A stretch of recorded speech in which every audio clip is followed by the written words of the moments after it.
Já parou para pensar na forte conexão que existe entre as nossas emoções e a nossa vida financeira? Pois é. Hoje a gente vai mergulhar a fundo nesse tema, usando como base as ideias do livro Dinheiro Emocional. Vamos entender como as decisões que a gente toma, muitas vezes com o coração e não com a calculadora, acabam moldando completamente o nosso destino. Olha, essa citação anônima é quase um soco no estômago, né? Ela joga na nossa cara uma verdade bem desconfortável sobre o porquê de a gente gastar. É um ciclo que parece não ter fim para muita gente, mas a boa notícia é que dá para quebrar esse ciclo. E a chave para isso começa com uma única coisa. E essa chave, gente, é a decisão. Segundo o autor do livro, Thiago Brunet, ter saúde financeira e paz de espírito não é algo que acontece por acaso, não é sorte. É o resultado direto de uma escolha, de uma decisão consciente de querer uma transformação de verdade. Tá, vamos entender isso melhor. O segredo para essa mudança acontecer não está só em aprender umas técnicas, umas regrinhas, que é o que o autor chama de instrução. O que vira o jogo mesmo é a educação. Mas o que isso significa na prática? O autor propõe uma fórmula bem interessante. Educação é igual a instrução mais referência. Ou seja, instrução é o conhecimento, aquilo que se aprende nos livros, nos cursos. Mas a referência é o pulo do gato. É ter um modelo, alguém para se inspirar, um exemplo real para seguir. Não adianta só saber a teoria, é preciso ver alguém colocando em prática. E isso tudo nos leva direto para o coração da filosofia do livro. A nossa mente é quem manda no jogo. Aquilo que uma pessoa acredita lá no fundo, com força, acaba se tornando a sua realidade. Se a mente está dividida, indecisa, sem uma crença firme, ela simplesmente não vai deixar os objetivos serem alcançados. E para isso não ficar só na teoria, nada melhor que um exemplo real. A própria história do autor mostra o poder que uma decisão firme tem. É um caso bem forte de como uma escolha clara, mesmo começando do zero, pode levar a resultados incríveis. A jornada dele começou cedo. Aos 15 anos, era assistente de gravação. Mas foi aos 19, observando o chefe, que ele encontrou a tal da referência e tomou a grande decisão. Vou ser empresário. Mesmo passando um tempo fora como missionário na Europa, aquela semente já estava plantada. E com 24 anos, sem um tostão furado, ele foi lá e abriu a primeira empresa. Depois que ele voltou para o Brasil, a coisa toda ficou cristalina.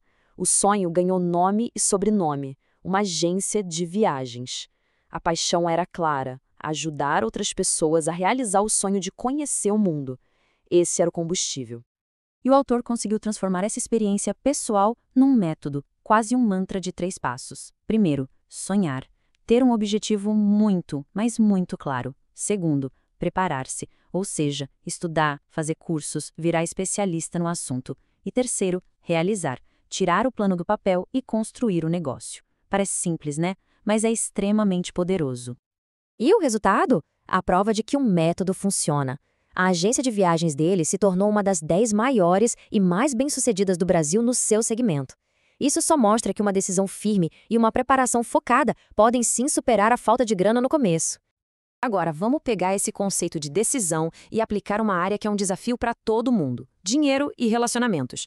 Porque, né, se tomar uma decisão sozinho já é complicado, imagina decidir em dupla. Aí o negócio pode virar um campo minado. Antes de irmos para um exemplo prático, vale uma reflexão rápida sobre as nossas próprias vidas. Pensa aí, quantas pessoas trabalham de fato na área em que se formaram na faculdade? Muitas vezes, a vida leva para outros caminhos.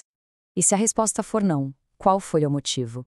Às vezes foi uma escolha consciente, outras vezes uma necessidade, ou quem sabe a descoberta de uma paixão totalmente nova no meio do caminho. E olhando para o futuro, será que não existe aquela vontade lá no fundo de fazer algo completamente diferente? Essas são questões gigantes que definem uma vida. Agora imagina quando 2 vidas se juntam. Alinhar as respostas para essas perguntas é o grande desafio. É por isso que o dinheiro vira um assunto tão delicado. Pode apostar. De todos os pepinos que um relacionamento pode enfrentar, a grana tá, sem a menor dúvida, lá no topo da lista. Quando os sonhos e as prioridades financeiras não batem, a crise é quase certa. O livro traz um caso real que ilustra isso perfeitamente. De um lado, a esposa, se sentindo para baixo, influenciada por amigas, queria muito fazer uma cirurgia plástica de R$ 25.000. Do outro, o marido, que achava aquilo totalmente desnecessário, estava bem preocupado com outras contas e prioridades do casal. É o clássico conflito do desejo emocional contra a realidade prática. E o resultado? Bom, A decisão foi tomada com base na emoção do momento. E o custo não foi só os R$ 25.000. Foram 36 parcelas de sofrimento. Um boleto que chegava todo mês para lembrar da falta de acordo, do peso de uma decisão que não foi dos dois. Mas a gente não está aqui só para falar de problema, né? Vamos para a solução. Como é que se evita cair nessas armadinhas? O autor apresenta uma ferramenta bem prática, bem direta, para ajudar tanto indivíduos quanto casais a encontrarem o tal do alinhamento financeiro. Apresento a vocês a regra 50-30-20. É um método bem simples e visual de organizar o orçamento. A ideia é pegar a renda líquida, o que sobra depois dos impostos, e dividir em 3 grandes fatias, para garantir que nada importante fique de fora. Vamos detalhar isso. 50%, a maior parte, vai para os gastos essenciais: aluguel, supermercado, transporte, as contas de luz, água, internet.